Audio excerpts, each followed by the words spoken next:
The wind cut through the midnight silence of the financial district, a sterile canyon of glass and steel where the temperature seemed to drop 10 degrees the moment the sun retreated.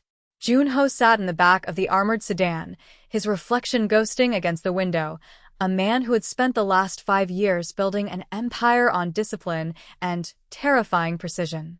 He was the architect of the city's shadow economy, a man who moved millions with a quiet nod, yet tonight, the silence of the car felt suffocating. The convoy slowed as it navigated the turn near the public park, a patch of green that had turned gray under the sodium streetlights, a place where the city's forgotten drifted when the shelters reached capacity. Junho usually never looked.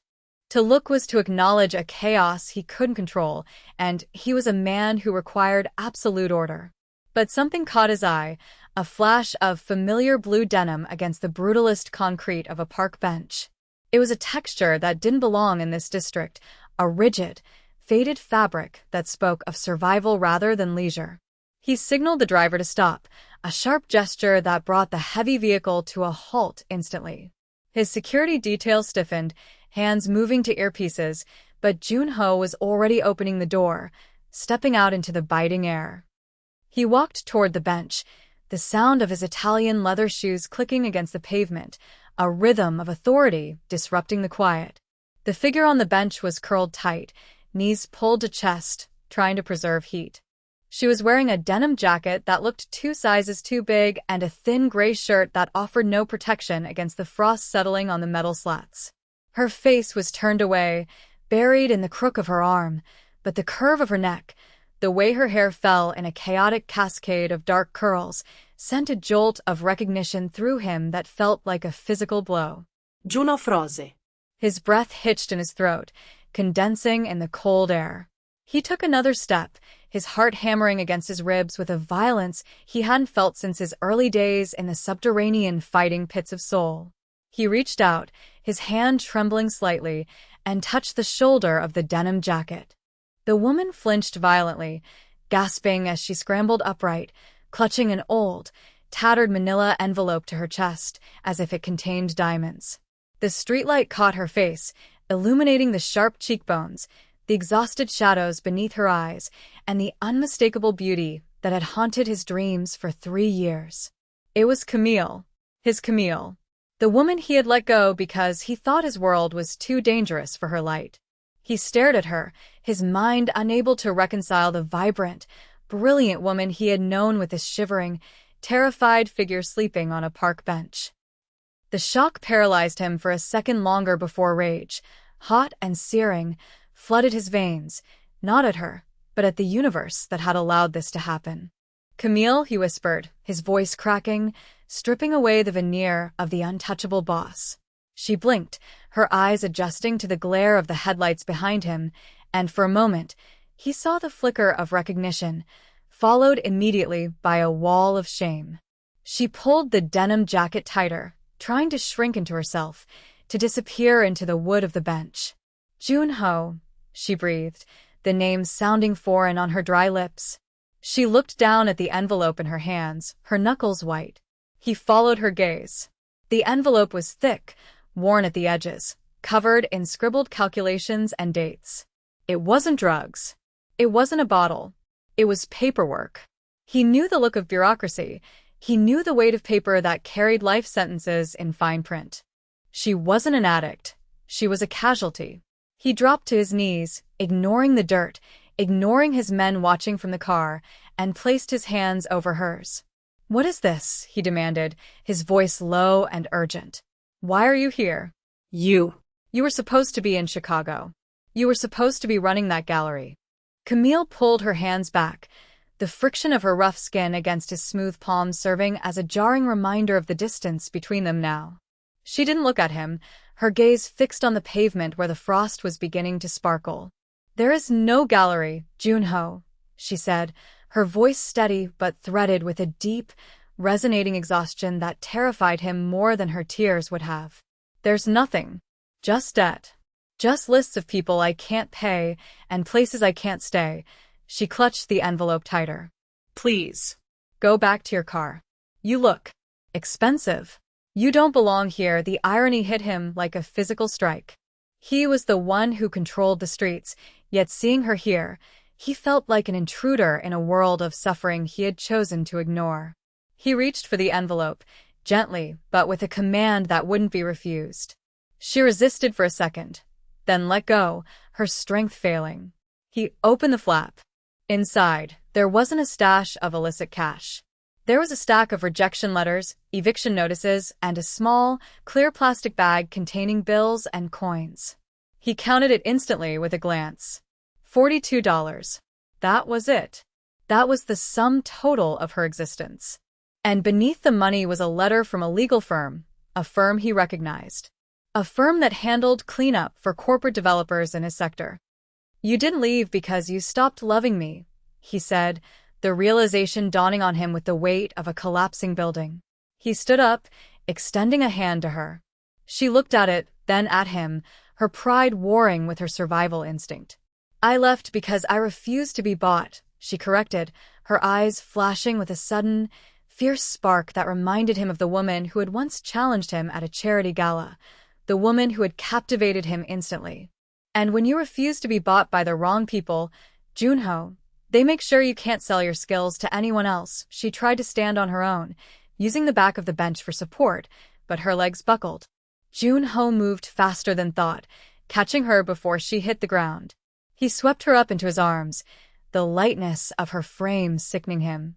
She had lost weight, too much weight. Put me down, she murmured, but the fight was draining out of her. I can't go with you. I can't be part of your debt ledger. You aren't a debt, he said, his jaw set so tight his teeth ached. He carried her toward the car, the security detail scrambling to open the door. The warmth of the vehicle rushed out to meet them, a stark contrast to the freezing reality she had been living in. He placed her gently on the leather seat, the scent of expensive cedar and conditioned air enveloping her. She looked around the interior, her eyes wide, contrasting the luxury with her dusty denim jacket. He climbed in beside her and signaled the driver to move. Take us to the penthouse, he ordered, his voice devoid of emotion, masking the turbulence inside. And call Dr. Park. Tell him to meet us there. Now, Camille leaned her head back against the seat, clutching the envelope again. It wasn't an accident, she whispered, eyes closing. They took everything, Junho. They didn't just fire me. They erased me. The drive to the penthouse was a blur of city lights streaking past the tinted windows, a visual metaphor for how fast life could move when you had power and how static it became when you had none. Junho watched her sleep, her breathing shallow and uneven. He picked up the envelope she had finally released in her exhaustion. He turned on the reading light, the beam cutting through the gloom of the cabin. He began to read, really read, the documents she had been guarding. The first was a termination letter from a logistics company, a subsidiary of a conglomerate he did business with. The reason cited was gross misconduct, a generic label that acted as a death sentence for a career. But attached to it was a handwritten note, a photocopy of a ledger she must have stolen or preserved. It showed discrepancies in housing allocations, safety violations that had been signed off as compliant. She had tried to report it. She had tried to blow the whistle. And in response, the system had crushed her. He flipped to the next page. A credit report. Systematically destroyed. Identity theft charges that looked fabricated, legal fees that had drained her savings, a lawsuit for defamation that had been settled out of court for everything she owned. The name of the plaintiff on the lawsuit made Junho's blood run cold. Quan Investments. It was a shell company. One of his shell companies. The realization hit him with the force of a bullet. The machinery he had built to launder money and secure real estate, the machinery he thought he kept separate from the innocent civilians of the city, had been weaponized against the woman he loved. Someone inside his organization, someone with access to the levers of his power, had done this. She hadn't just fallen through the cracks of society. She had been pushed by his own hand, or at least, a hand he controlled. He looked at her sleeping form, the denim jacket stained with the grime of the city he claimed to rule, and felt a wave of nausea. He had built a kingdom to protect himself, and that very kingdom had devoured her. The elevator opened directly into the penthouse, a sprawling expanse of marble and floor-to-ceiling glass overlooking the skyline. It was silent, pristine, and suddenly felt like a mausoleum. He carried her to the guest suite, the one with the softest sheets, the room that caught the morning sun. He laid her down, removing her shoes, worn sneakers with holes in the soles, and covering her with a duvet that cost more than she had earned in the last year. Dr. Park arrived minutes later, a discreet man who asked no questions.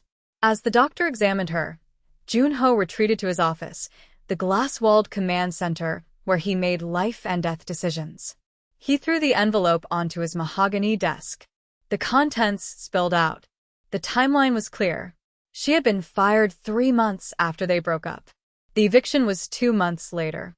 The denial of unemployment benefits, the blocked bank accounts, it was a surgical dismantling of a human life. He poured himself a drink but didn't drink it. He stared at the amber liquid, seeing the reflection of a monster. He had thought leaving her was the noble choice, that his absence would keep her safe from his enemies. Instead, his absence had left her vulnerable to his own system.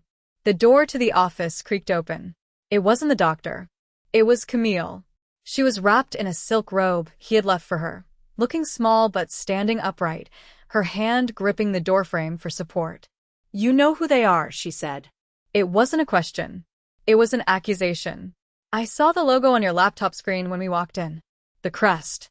It's the same one on the eviction notice." Her voice was trembling, not with fear, but with a righteous, burning anger. "Did you do it? Did you hate me that much?" "No," Junho said, the word escaping him like a plea. He walked around the desk, stopping a few feet from her, terrified to bridge the gap. "I didn't know. I swear to you, Camille, I didn't know." He gestured to the papers. This is a rot. A disease in my house. "I thought I was protecting you by staying away," she laughed, a dry, humorless sound that cut him deeper than a knife. "Protecting me?" She stepped into the room, her eyes locking onto his.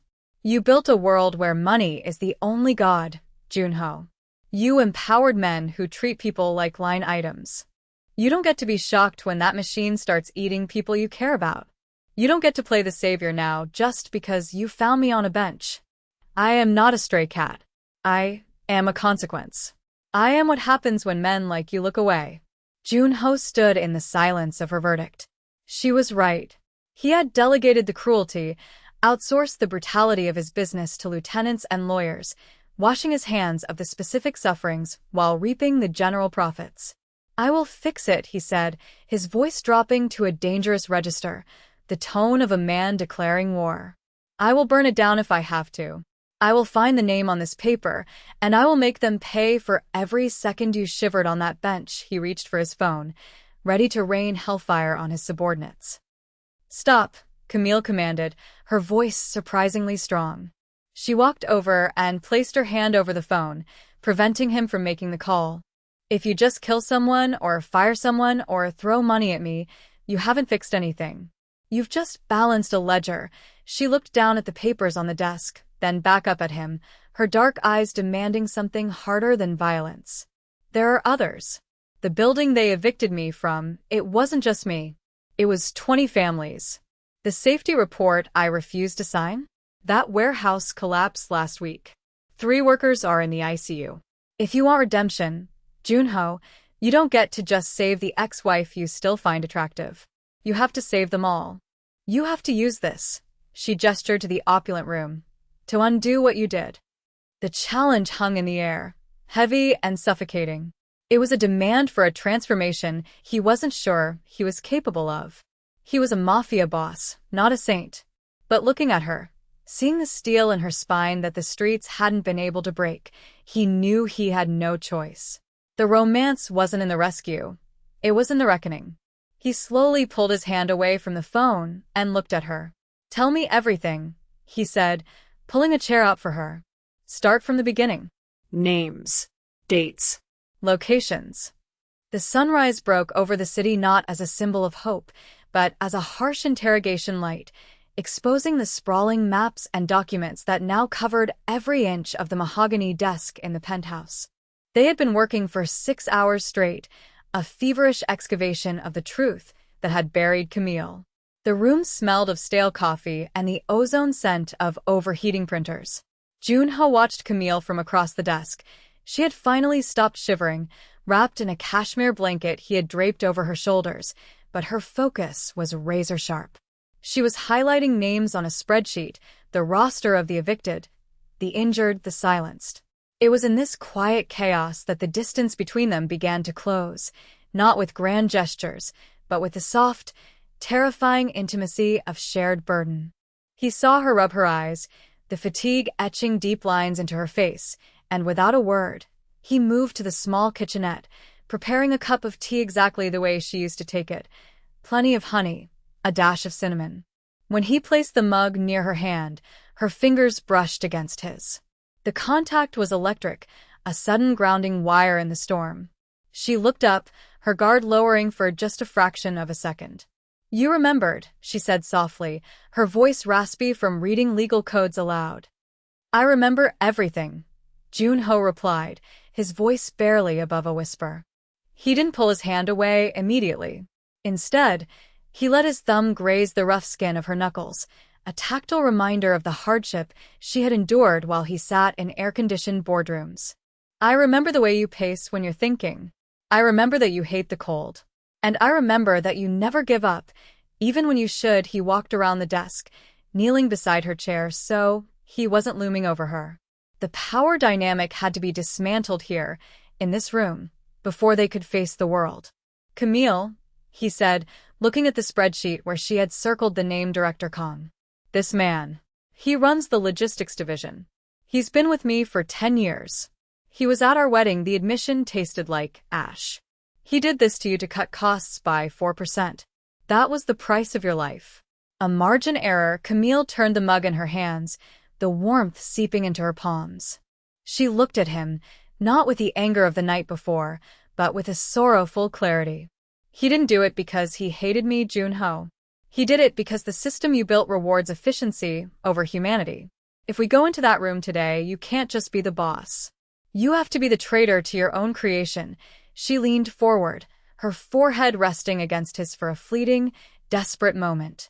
"Are you ready to lose their loyalty to gain my forgiveness?" The boardroom of Quan Investments was a fortress of silence, soundproofed against the noise of the city below. 12 men in tailored suits sat around the long glass table, their posture rigid, sensing the shift in atmospheric pressure as Junho entered. He didn't sit at the head of the table. He stood by the door, holding it open. Camille walked in. The silence that followed was heavy, filled with the rustle of unease. She was no longer wearing the denim jacket. She was dressed in a sharp, slate-gray suit Junho had delivered, but she wore no makeup to hide the exhaustion. She looked like a specter of accountability. Director Kong, a man with silver hair and a smile that didn't reach his eyes, stood up, feigning polite confusion. "Sir, I wasn't aware we had external guests for the strategy meeting." Junho's expression was unreadable, a mask of stone. "This isn't a strategy meeting, Kong. It's a performance review." He nodded to Camille. She stepped forward, placing the thick envelope of evidence in the center of the table. The sound of it hitting the glass echoed like a gunshot. 3 months ago, Camille began, her voice steady, projecting to the back of the room without shouting, "you authorized a structural bypass on the West District housing project. You cited expedited zoning as the reason." She opened the folder, sliding a photo across the table, an image of a cracked support beam she had taken on her phone days before her eviction. "This is what expedited zoning looks like. It looks like a ceiling collapsing on a child's bed." Kang's smile faltered. He looked at Junho for support, for the unspoken code of brotherhood that usually protected them. "Sir," the woman is clearly emotional. "These are standard industry variances. We saved the company $12 million this quarter." Junho walked slowly toward Kong, his footsteps heavy. He stopped behind the director's chair, his hands resting on the leather backrest. 12 million. Junho repeated, the number hanging in the air. He looked at Camille, seeing the unwavering strength in her eyes, a strength that money couldn't buy and poverty couldn't steal. I found my wife sleeping on a bench in the cold because of your $12 million, the room gasped. He hadn't called her his ex-wife. She isn't emotional, Kong. She is precise. And she is the new head of auditing. Explain the variances to her. He pulled the chair out, signaling for Kong to stand, effectively stripping him of his seat and his power. Camille didn't flinch. She locked eyes with the man who had ruined her life and didn't blink. Sit down, she told the room. We have a lot of work to do. The aftermath of the purge was a different kind of violence, the violence of upheaval. By evening, the office was in chaos. Security teams were escorting executives out of the building. Forensic accountants were seizing hard drives. The empire was eating itself to survive. In the eye of the hurricane, Junho found Camille on the balcony of the penthouse, staring out at the city grid. The wind was whipping her hair, but she didn't seem to notice. He approached her slowly, carrying 2 coats. He draped one over her shoulders, his hands lingering there, pulling the fabric tight to shield her. The adrenaline of the confrontation had faded, leaving them both raw and exposed. They're going to come for you, she said, her voice lost to the wind. Shareholders. The other families. You broke the code. You chose a person over the profit. She turned to face him, her eyes searching his. Why? You could have just written me a check and sent me away. It would have been cleaner. Junho stepped closer, closing the gap until he could shield her from the wind with his own body. The city lights reflected in his dark eyes, but his focus was entirely on her. I spent 3 years thinking that power meant invulnerability, he confessed, his voice rough with emotion. I thought if I was strong enough, nothing could touch me. But last night, when I saw you on that bench, I realized I had built a castle on a graveyard. He reached up, his hand cupping her cheek, his thumb tracing the line of her jaw. It was a touch of reverence, a silent apology for every day they had been apart. There is no clean way to leave the person who holds your soul, Camille. I am not choosing a person over profit. I am choosing my life over my death. Because a life without you, a life where I let you suffer, is just a slow death. Camille leaned into his touch, her eyes fluttering closed, a single tear escaping. For the first time in years, she allowed herself to be held, not out of weakness, but out of a shared need for anchor. I'm scared, she whispered against his chest. I'm scared that we can't fix it. He wrapped his arms around her, burying his face in her hair. We don't have to fix it all tonight. We just have to promise not to look away. The next week was a blur of concrete action, a grueling marathon of restitution that tested their resolve. It wasn't enough to fire the corrupt. They had to rebuild what was broken. Junho drove Camille to the site of the tenement building in the West District, the place where the eviction notices had first been served. It was a gray, crumbling structure, the embodiment of neglect. But today, it was surrounded by scaffolding. Construction crews, paid for by the personal liquidation of Junho's luxury car collection, were already working. He walked a few paces behind her, letting her lead. This was her victory, not his. He watched as she spoke to the families who had gathered, women holding children, men with workmen's hands who looked at Junho with suspicion but at Camille with recognition. She was one of them. She had survived the cold with them. He stood by the perimeter, watching her point to the blueprints, explaining the new safety retrofits, the rent freezes, the ownership transfer clauses he had forced his lawyers to draft. A young girl, no older than 5, ran up to Camille and tugged on her pants leg. Camille knelt down, smiling, a genuine, radiant smile that Junho hadn't seen in years. It broke him and remade him all at once. He realized then that redemption wasn't a destination, it was a daily labor. He walked over, joining the circle. He didn't speak over her. He stood beside her, a silent sentinel. When she introduced him not as the boss, but as the partner who was going to make this right, the suspicion in the crowd didn't vanish, but it softened. He handed a pen to the community leader to sign the new deed. This isn't charity, Junho said, his voice firm, addressing the crowd but looking at Camille. This is a debt payment. We are just balancing the books. Camille looked at him, surprised by his use of her own logic, and a soft, proud smile touched her lips. She reached out and squeezed his hand, a public declaration of unity that meant more than any press release. That night, the penthouse felt different. The sterile silence was gone, replaced by the quiet hum of a shared life beginning again. They sat on the floor of the living room, surrounded not by eviction notices, but by architectural plans for a community center. The fire in the hearth cast a warm, golden glow over the room. Camille had fallen asleep with her head on Junho's lap, her breathing deep and even, the sleep of the safe. He sat motionless, afraid to wake her, his hand resting protectively on her shoulder. He looked at the paperwork, the millions of dollars he had signed away, the enemies he had made, the dangerous path that lay ahead. And then he looked at her face, relaxed and peaceful. The trade was worth it. She stirred, blinking her eyes open, catching him watching her. "You're staring," she murmured sleepily, shifting to look up at him. "I'm memorizing," he corrected, brushing a curl away from her forehead. "I want to remember what it looks like when you're not afraid."